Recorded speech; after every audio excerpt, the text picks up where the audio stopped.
નમસ્કાર દર્શક મિત્રો.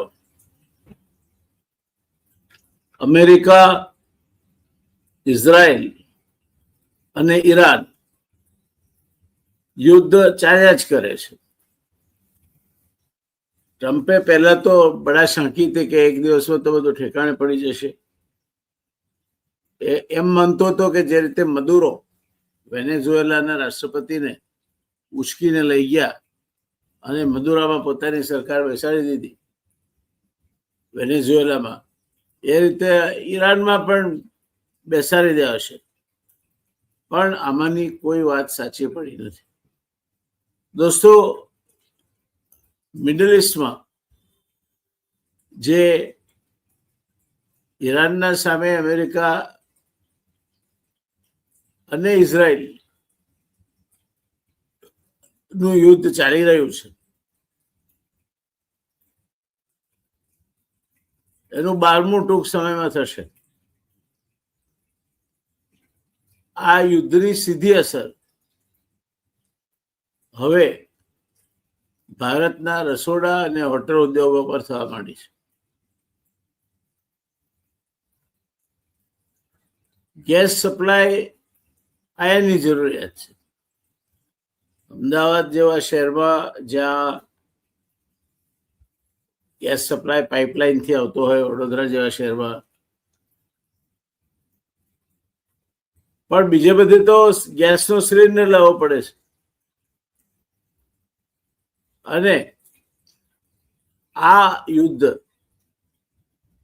ને કારણે દેશભરમાં એલપીજી એટલે લિક્વિફાઈડ પેટ્રોલિયમ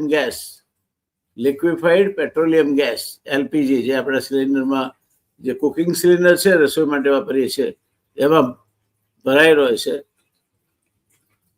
એની તીવ્ર અછત સર્જાઈ છે. હું માનું છું આ તો પાશેરામાં પહેલી પૂર્ણી છે. આવનાર દિવસો હજુ પણ વધારે ખરાબ હોઈ શકે છે. અને એટલે આજે હું આ વિશિષ્ટ વાત લઈને તમારી સામે આવ્યો છું. આવી રહેલ પરિસ્થિતિની ગંભીરતાનો તમને ખ્યાલ આવે અને જે બહાદુરો અહીંયા ઘરના બેડરૂમના છેવાડાના ખૂણામાં બેસી અને બાયો ચડાવે છે, એમને ખબર પડે કે એમના કુકર્મોના કારણે આખો દેશ મુશ્કેલીમાં મુકાશે. દોસ્તો, એલપીજીનો સપ્લાય ખોરવાયો છે. લિક્વિફાઈડ પેટ્રોલિયમ ગેસનો સપ્લાય પુરવઠો ખોરવાયો છે. એના બે મુખ્ય કારણો છે. પહેલું કારણ છે સ્ટ્રેટ ઓફ હોર્મુઝ, જેને હોર્મુઝની સામુદ્ર ધુની કહે છે. આ એક એવો ભાગ છે દરિયાનો, આવા આકારનો છે, અને એમાંથી ખાડીના દેશોમાં જે તેલ પુરવઠો અથવા ગેસ ઉત્પન્ન થાય છે, તેનો લગભગ 25% એમાંથી પસાર થાય છે. ભારતના કિસ્સામાં 40% કરતા વધારે તેલ અને ગેસ પુરવઠો હોર્મુઝમાંથી પસાર થાય છે. અને ત્યાં ઈરાને નાકાબંધી કરી દીધી છે કે અમે ચીન સિવાય કોઈના ટેન્કરોને જવા નહીં દઈએ. એટલે રાંધવાના ગેસના સિલિન્ડરની તીવ્ર અછત થાય એ પરિસ્થિતિ ઊભી થઈ છે. દોસ્તો, સમજી લઈએ કે હોર્મુઝ સ્ટ્રેટની જે હું વાત કરું છું, જે ઈરાનના કબજા હેઠળ છે, ભારતનું 50% ક્રૂડ ઓઇલ અને 54% એલએનજી આ જળમાર્ગથી આવે છે. યુદ્ધને કારણે આ રૂટ અસુરક્ષિત બનતા તેલ ટેન્કરો અટવાયા છે. બીજું કારણ, એલએનજી પ્લાન્ટ પર ડ્રોનના હુમલા કરે છે ઈરાન. દક્ષિણ અરેબિયા, સાઉદી અરેબિયાની મોટામાં મોટી સરકારી રિફાઇનરી છે, એનું નામ છે આર્માન્કો. એરમાન્કોને બંધ કરવી પડે છે, કારણ કે ઈરાને ડ્રોન હુમલા કરીને એને સળગાવી છે. એટલે એલએનજી પ્લાન્ટ પર હુમલા જે કરે છે ઈરાન ડ્રોનથી, તે બાદ ભારતને ગેસ સપ્લાય કરનારા મુખ્ય દેશોએ ઉત્પાદન રોકી લીધું છે. ભારત તેની જરૂરિયાતની 40% એલએનજી જે દેશોમાંથી લાવે છે ત્યાં ઉત્પાદન શૂન્ય થઈ ગયું છે. અને આને કારણે આપણે ત્યાં પેટ્રોલ, ડીઝલ અને ગેસ એની તીવ્ર તંગી સર્જાવાની શરૂ થઈ છે. ભાવ આસમાન તરફ જઈ રહ્યા છે આંતરરાષ્ટ્રીય બજાર. થોડાક સમય પહેલા જે બેરલના $70 થી $80 વચ્ચેની રેન્જમાં ભાવ ચાલતા હતા, એ આજે $110 કરતા વધારે ભાવ થઈ ગયા છે. આ પરિસ્થિતિમાં જો સૌથી મોટો ચિંતાનો કોઈ માટે વિષય હોય તો મધ્યમ વર્ગની ગૃહિણી માટે છે. એને સિલિન્ડર મળશે નહીં.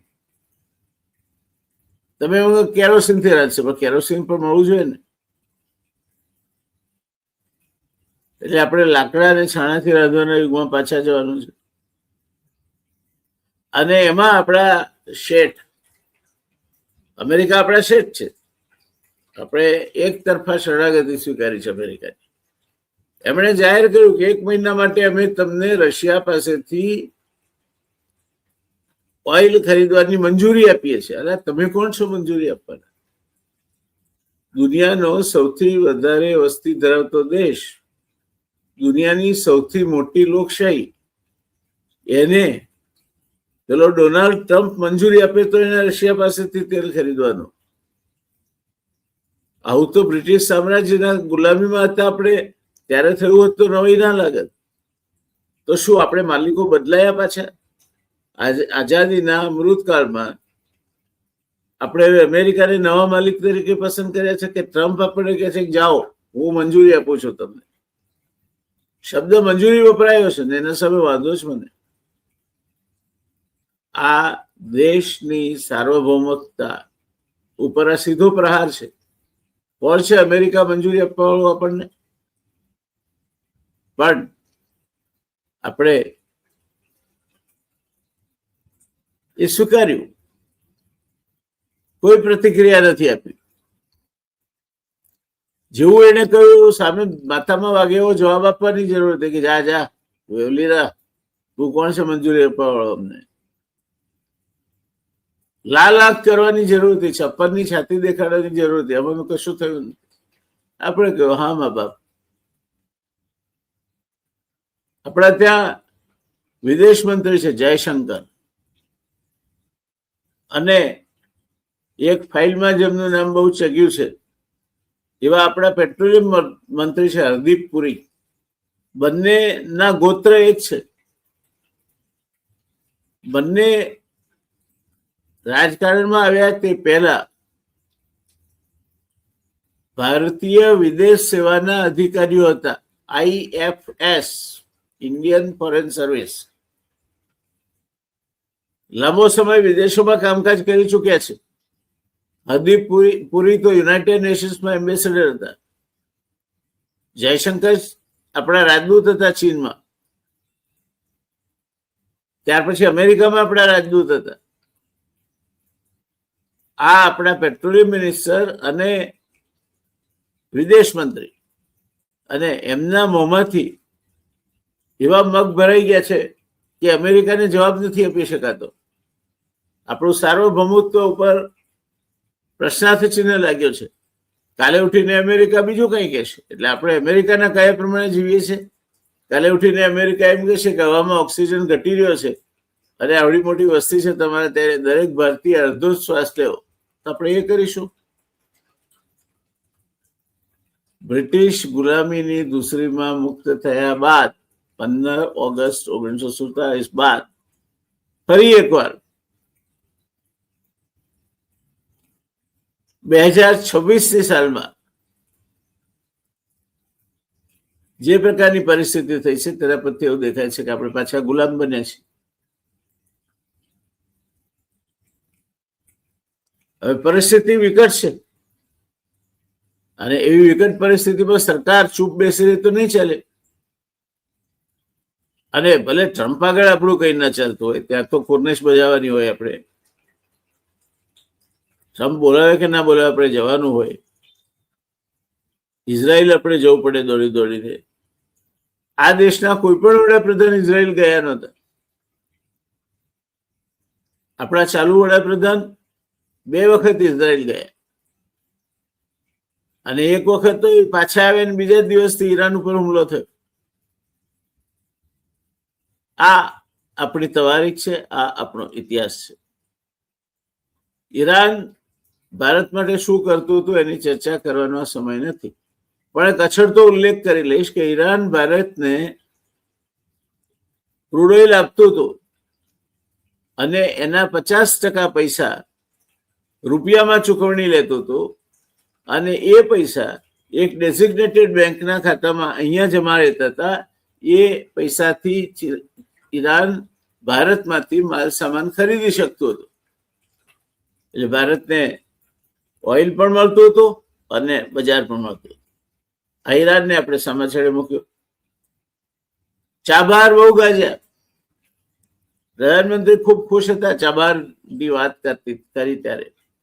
આજે પ્રધાનમંત્રી કશું જ કહેતા નથી. ચાબહારમાંથી આપણે નીકળી જવું પડે છે. કેમ? તો પેલા ડોનાલ્ડ ટ્રમ્પ એમણે કહ્યું કે નીકળી જાઓ, ચલો ઈરાનમાંથી બહાર. એટલે આપણે નીકળી ગયા. શેઠ કે ગામડાઓમાં રામલીલા આવે. રામલીલા આવે એમાં એક ધ્રુવ પંક્તિ આવતી, મને આજે યાદ આવે છે કે રાજાના બોલાયા પર ધન આવ્યા રે, રાજાના બોલાયા પર ધન આવ્યા રે, આયા રાજાને દરબાર, રાજાના બોલાયા પર ધન આવ્યા રે, ડોનાલ્ડ ટ્રમ્પના બોલાયા મેં આવ્યા રે, આવ્યા ખોળા પાથરનાર, રશિયાનું તેલ અમને મળશે રે, અમે થયા ગુલામ. ગુલામી પાછી શું કરી આપણે? ત્યારે સરકારે કેટલાક પગલા લીધા છે. પહેલું, એસેન્શિયલ કોમોડિટી એક્ટ, એસ્મા.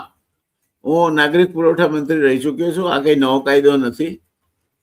ગેસના સપ્લાય અને સંગ્રહખોરીને રોકવા માટે દેશભરમાં આવશ્યક વસ્તુ ધારો 1955 લાગુ કરી દેવામાં આવ્યો છે. એનાથી પડશે ફરક, વધારે નહીં પડે. છે જ નહીં તો શું કરશો તમે? છે તમે રેશનિંગ કર્યું હોય ને કાળા બજારમાં વેચી મારતું હોય કોઈ, અથવા તો જરૂરત કરતા વધારે સ્ટોક સંગ્રહ રાખતું હોય તો એમાં લાગુ પડે. અહીંયા તો એવું થવાનું નથી. બીજું એમણે જાહેર કર્યું છે કે બુકિંગના નિયમોમાં ફેરફાર કર્યો છે. હવે ગ્રાહકો એક ઘરેલું સિલિન્ડર ડિલિવર થયાના 25 દિવસ પછી જ બીજું સિલિન્ડર બુક કરી શકશે. પહેલા મર્યાદા 21 દિવસની હતી, 4 દિવસ વધારી કરી. એટલે તમારા ઘર મહેમાન આવ્યા હોય તો કહેવાનું કે ભાઈ અમારે હવે 25 દિવસે સિલિન્ડર બુક કરવાનો છે, એટલે અત્યારે તમને ઓછામાં ઓછા ગેસથી જે પકવી શકાય એ ખીચડી કે રાબડું ખવડાવીશું. ત્રીજું, હાઈ લેવલ કમિટીની રચના. હવે આ કમિટીઓ, કમિટી એટલે શું? કમ મીટ એન્ડ ટી એટલે કમિટી. આવો, ભેગા મળો, ચા પીઓ, છૂટા પડો. એવી ઉચ્ચ સ્તરીય કમિટી, એટલે ઊંચા 3જા 5મા 7મા 10મા માળે બેસતી હશે, એટલે હાઈ લેવલ કમિટી. ને ત્યાં બેસીને ચા પીવે એટલે come meet and tea. High level કમિટીની રચના કરી. એમાં કોણ? આઈઓસી, એચપીસીએલ, બીપીસીએલ ના એક્ઝિક્યુટિવ ડિરેક્ટરની કમિટી સપ્લાયનો સમીક્ષા કરશે. અરે પણ મૂળમાં માટી જ નથી તો હારે કોને હંદેવો કેવડાવશો? આ કઈ એચપીસીએલ કે આઈઓસી કે બીપીસીએલ થોડા બનાવે છે? એમને તો ભારતમાં આવશે ત્યાર પછીની વાત છે. આપણે આપણી ક્રૂડ ઓઇલની અને એને સંલગ્ન પ્રોડક્ટ્સની 80% કરતા વધારે જવાબદારી આયાતથી પૂરી કરીએ છીએ. તો આમની કમિટી કરીને શું કરવાના છો તમે? ત્યાર પછી ઓટીપી અને બાયોમેટ્રિક ફરજિયાત. એટલે હવે તમે નોંધાવશો ગેસ એટલે ઓટીપી આવશે, અરે એ આપશો એટલે પછી કન્ફર્મ થશે. એટલે કાળો બજાર અટકાવવા માટે ડિલિવરી સમયે ઓટીપી અથવા બાયોમેટ્રિક વેરિફિકેશન સખત રીતે લાગુ કરવામાં આવશે. આમાંથી એકેમાં એ પ્રશ્નનો ઉત્તર તો છે જ નહીં કે પેલો પુરવઠો કપાશે એ ક્યાંથી આવવાનો છે. જે છે વેચવા માટે તમે આ બધા નાટકો કરવાના છો, પણ પુરવઠો આવવાનો છે ક્યાંથી? અને છેલ્લે ઉત્પાદનમાં વધારો. ઓઇલ રિફાઇનરીઓને એલપીજી ઉત્પાદન વધારવા આદેશ અપાયો છે, જેનાથી ઉત્પાદનમાં 10% વધારો થયો છે. કદાચ ગટરમાંથી પણ હવે ગેસ નીકળી શકે છે અને ચા બનાવવા વપરાઈ શકે છે. એવા વચ્ચે સમાચાર ફરતા થયા હતા. આ દેશભરની ગટરોને જો ટેપ કરવામાં આવે તો 10% વધારે ગેસ મળી રહે. સારું છે, માણસના પેટમાં થતા ગેસને પણ હજુ આપણે ઉપયોગમાં નથી લીધો. એ દિવસો પણ આવે જ્યારે ઉપયોગમાં લઈ શકાય.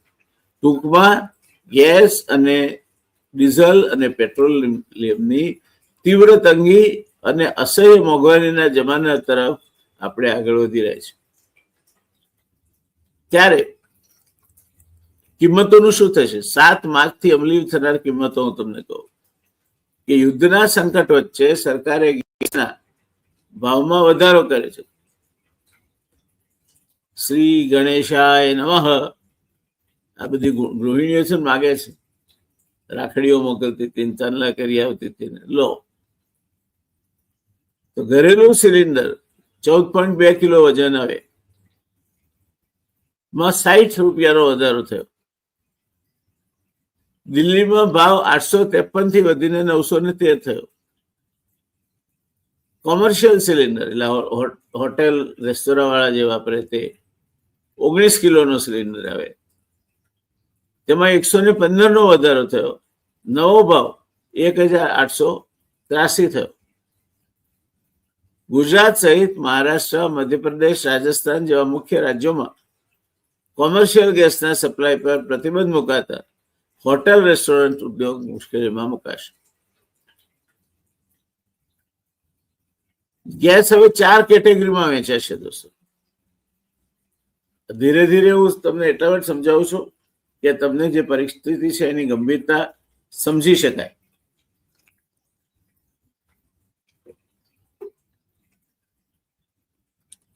આપણા દેશમાં ગેસ હવે 4 કેટેગરીમાં વેચાશે. પહેલી કેટેગરી સંપૂર્ણ સપ્લાય. આમાં તમારા ઘરનો રસોઈ ગેસ અને વાહનોમાં ભરાતો સીએનજી આવે છે. તેમને પહેલાની જેમ સંપૂર્ણ ગેસ મળતો રહેશે. આવું સરકાર કહે છે. ક્યાંથી આવશે, કોના તબેલામાંથી, એ ખબર નથી. બીજી કેટેગરી ખાતર કારખાના. ખાતર બનાવતી ફેક્ટરીઓને લગભગ 70% ગેસ આપવામાં આવશે. બસ તેમને સાબિત કરવું પડશે કે ગેસનો ઉપયોગ ખાતર બનાવવામાં થયો છે અને નાવા ધોવાનું પાણી ગરમ કરવામાં નથી કરતા. ત્રીજી કેટેગરી મોટા ઉદ્યોગો. નેશનલ ગ્રીડ સાથે જોડાયેલ ચાની ફેક્ટરીઓ અને અન્ય મોટા ઉદ્યોગો, તેમની જરૂરિયાત મુજબ 80% ગેસ મળશે. ચોથી કેટેગરી નાના વ્યવસાયો અને હોટેલ, એને પણ 80% ગેસ મળશે.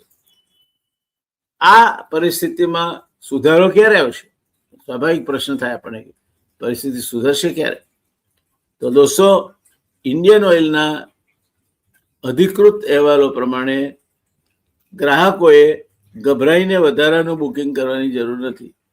2 દિવસ નહીં ખાવ તો શું ફરક પડશે? સ્વાસ્થ્ય માટે હાનિકારક છે. ઉપવાસ કરો, સ્વાસ્થ્ય માટે ફાયદાકારક છે. એટલે ગભરાઈને ગેસનું બુકિંગ ના કરાવી દેતા, ગભરાયા વગર કરાવજો, બિંદાસ રીતે. ભારત હવે અમેરિકા જેવા દેશોમાંથી વૈકલ્પિક કાર્ગો મંગાવવા પર વિચાર કરે છે. એની કોઈ વિચાર કરે કે અમેરિકા કેટલે દૂર છે, એના પર ટ્રાન્સપોર્ટ કોસ્ટ કેટલી લાગે, એ કંઈ નહીં વિચારો. એ પછી જ્યારે ભાવ વધે ત્યારે તમારા માથે ઝીકાશે. સાથે જ રશિયા અને અલ્જીરિયાથી વધારાનું ક્રૂડ ઓઇલ આવવાની પણ અપેક્ષા છે. જો આપણા શાહ સોદાગર ટ્રમ્પ શેઠ મંજૂરી આપે તો આ અપેક્ષા ફળીભૂત થાય એવું માનવાનું કારણ છે. એટલે ટૂંકમાં દોસ્તો, રાજ્યમાં એલપીજી બુકિંગમાં 20% ઉછાળો. હોટલોએ ઇન્ડક્શન ચૂલાની માંગ કરી છે કે હવે અમારે વીજળીથી કરવું છે રસોઈ. ફેક્ટરીઓ પર સંકટ. સિરામિકને સૌથી વધારે અસર. સુરેન્દ્રનગરમાં 700 કારખાના આના કારણે અસરગ્રસ્ત બન્યા છે. સુરતમાં હાઈવેની હોટલો બંધ થવાના આરે પ્રકારની પરિસ્થિતિનું નિર્માણ થયું છે. તંત્ર એક્શનમાં આવી ગયું છે. આવું બધું થાય એટલે તંત્ર તરત એક્શનમાં આવી જતું હોય છે. રાજ્યમાં PNLG petroleum natural liquid gas અને એલપીજી લિક્વિફાઈડ પેટ્રોલિયમ ગેસ એના અંદાજે 1.18 કરોડ ગ્રાહકો છે, જેમના પર ગેસ ખૂટી જાય તો મુશ્કેલીઓ ઊભી થાય તે પ્રકારની પરિસ્થિતિનું નિર્માણ થવાનું છે. મેં તમને કહ્યું કે મેસમાં લાગુ કરવામાં આવે છે એટલે કેટલીક જગ્યાએ દરોડા પડશે, કેટલાક પકડાશે, કેટલાક ઉપર કાર્યવાહી થશે. સરવાળે એનાથી તમને ગેસ સસ્તો મળવાનો છે? ના. સરવાળે એનાથી તમારા જે આ 26 દિવસે ગેસ સિલિન્ડર એ પહેલા ના બુક કરી શકાય એ સ્થિતિમાં ફેરફાર થવાનો છે? ના. તો એસમાં લાગુ કર્યો, સારું કર્યું. એ તો તમારા પાસે પહેલા હતો. એનાથી ગ્રાહકને કોઈ જ ફરક પડતી નથી. અમદાવાદના કાપડ વેપારીઓને સાવચેત રહેવા માટે મસ્કતી મહાજનનું જે કાપડનું મસ્કતી મહાજન છે એણે પરિપત્ર જારી કરીને કહ્યું છે કે અમદાવાદના પ્રાચીન કાપડ બજાર સંગઠન મસ્કતી કાપડ મહાજનના પ્રમુખ ગૌરાંગ ભગતે સભ્યોને પરિપત્ર પાઠવીને હાલની વૈશ્વિક પરિસ્થિતિને ધ્યાનમાં રાખીને વેપારમાં સાવચેત. કયો વેપારી સાવચેતી વગર વેપાર કરે છે? ભગત સાહેબે કહ્યું એટલે વેપારીઓ સાવચેતીથી વેપાર કરશે, નતર નતા કરતા. એટલે સરકારની ભક્તિ કરો ભગત સાહેબ, પણ એ ભક્તિના નિયમો પણ જાણો. સાવચેતીથી જ કરે છે વેપારીઓ, અને એટલે જ એમની પેઢીઓ ચાલુ છે. નહીં તો ઘણા પાટિયા ફેરવી નાખ્યા, ઘણા ઉઠી ગયા. વેપારીઓને પોલિએસ્ટર, ગ્રે કાપડ અને અન્ય કાચા માલની ખરીદી જરૂરિયાત મુજબ જ કરવી. કેમ ભાઈ? તંગી ના ઉભી થાય એવી સૂચના આપવામાં આવી છે. આ બધા સરકારના માઉથપીસ તરીકે કામ કરતા ઓર્ગેનાઇઝેશનો છે. આ બધાની વાત કરવાનું ટાળીને તમે સરકારને કોને કે આપો, અમને લાવી આપો. ટ્રમ્પ સાહેબને કહો કે સાહેબ જે લખાવું એ લખાઈ લો, મહેરબાની કરો, પણ અમને અમારો રશિયા પાસેથી તેલ લેવાનો અધિકાર છે એ ના છીનવી લેશું. વૈકલ્પિક વ્યવસ્થા કરો. આ મહાજનનું કામ સરકારને અપીલ કરવાનું છે લોકોની મુશ્કેલીઓ બાબતમાં. લોકોને પંચાયત કરીને કહેવાનું નથી, આવું પોતપોતાનો ખ્યાલ રાખે છે. અને એટલે જ મહાજના ગતા સપંથા કહેવાય છે. એક જમાનામાં કસ્તુરભાઈ લાલભાઈ જેવા મહાજનના આગેવાનો હતા, જેમને વડાપ્રધાનની ઓફિસ પૂછાવતી હતી કે એક ડેલિગેશન મોકલ્યું છે, તમને એનું નેતૃત્વ કરવાનું ફાવશે? આ તમારું મહાજન, આ તમારા મહાજનનો પ્રભાવ, એનો સ્તર. આ ભગત સાહેબ એમને અમદાવાદમાં કેટલા ઓળખે છે?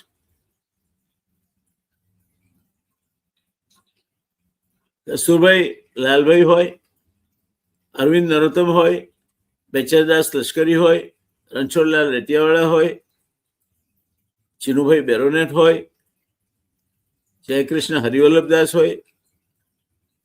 આ એવા આગેવાનો હતા કે જે એક અપીલ કરે તો જનતા એનો પ્રતિસાદ આપતી હતી. કેમ? કારણ કે એ સચ્ચાઈ પર ચાલતા હતા. કસ્તુરભાઈને ભારત સરકારે ભારતની મિલો માટે રૂ ખરીદવા મોકલ્યા, તો 7 મિલોનો માલિક પોતાની મિલો માટે 100 ગ્રામ રૂ પણ ના ખરીદ્યો. એને કહ્યું આ અનૈતિકતા છે, મને દેશ માટે રૂ ખરીદવા મોકલે છે, મારાથી મારો સ્વાર્થ ના કરે. આ મહાજન અને એનો પ્રભાવ પડે.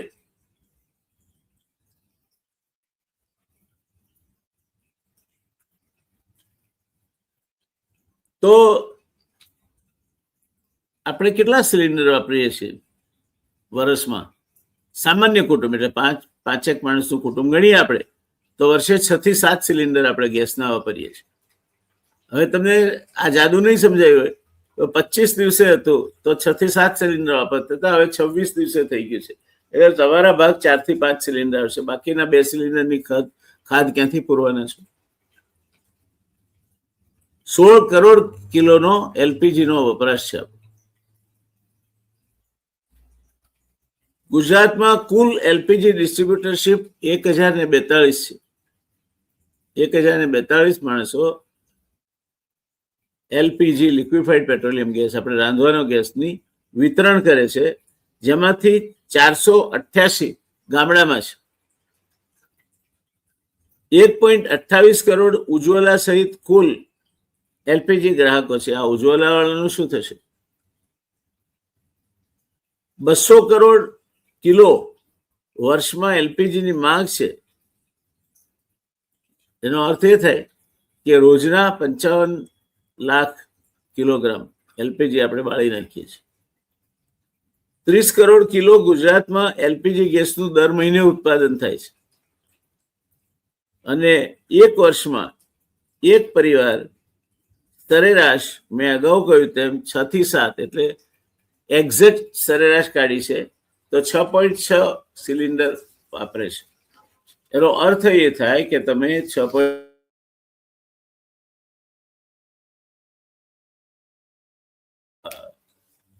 તમારા ગેસના સિલિન્ડર માટે નોંધાવી શકશો. એટલે તમને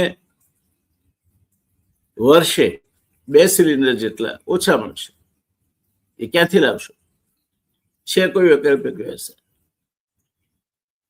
યુદ્ધની અસરના કારણે એલપીજીનો પુરવઠો 30% ઘટ્યો છે. એર ઇન્ડિયાની ટિકિટ, એર ઇન્ડિયા તો એમાં વાડમાં પેલું ધાડમાં પેલું, 399 રૂપિયા મોંઘી થઈ છે. ટાટાએ જયારે એર ઇન્ડિયા લીધું ત્યારે ઘણી આશાઓ ઊભી થઈ હતી કે આ તો દેશની સર્વોત્કૃષ્ટ એરલાઇન બનશે.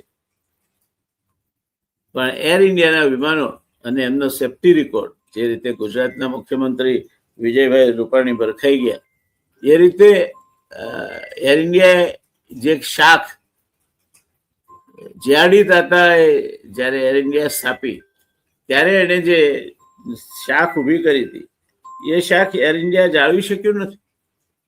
આજે એર ઇન્ડિયાના વિમાનો ગમે ત્યારે એમાં ખોટકો ઉભો થાય, તૂટી પડે, તે પ્રકારની પરિસ્થિતિનું નિર્માણ થાય છે. એટલે ટૂંકમાં દોસ્તો હજુ શરૂઆત છે. એક બીજી વસ્તુ આપણે સમજી લઈએ કે જ્યારે જો તમે એમ કહેશો કે એલપીજી, ડીઝલ અને પેટ્રોલની તંગી ઊભી થશે તો તેનાથી શું ફરક પડે છે?